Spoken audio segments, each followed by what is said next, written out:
Այսօր դարձյալ տակավին մեր եպիսկոպոս սրբազան հայրերից մեկը ևս ձերբակալվեց։ Իհարկե անհիմն պատճառներով, ինչպես մնացած եպիսկոպոսները, իհարկե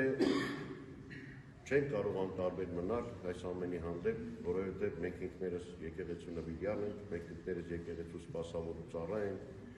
եւ մենք ինքներս այս ազգի ու ժողովրդի նվիրյալներ ենք։ Իհարկե միշտ էուցավ, որ փորձում են ինչ-ինչ ճանապարհներ օգտագործելով մեր միասնությունը խարխլել։ Բայց ես վստահ եմ առավել քան երբեք, որ այս մեր միասնական աղոթքները մեզ ավելի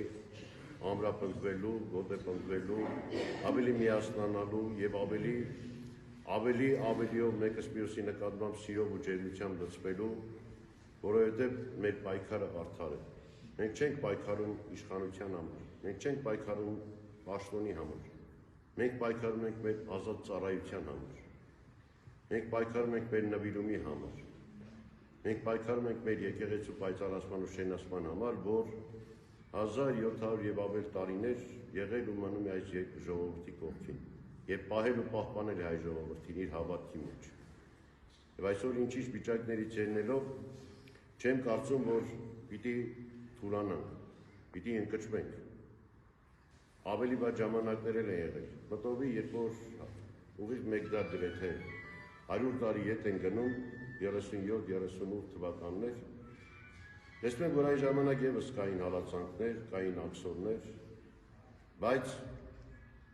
ի տարբերություն այսօրվա մեր այս հալածանքներին ու աքսորներին, այն ժամանակ կային հստակ պատճառներ, հստակ, որևէ շինչ ու բանի համար որևէ հոգևորականի չէին աքսորում։ Իսկ այսօր ականատեսն ու վկան ենք, որ պետք չէ պատճառ գալ հոգևորական ձերբակալելու համար։ Գրեթե այս վիճակին ենք հասել։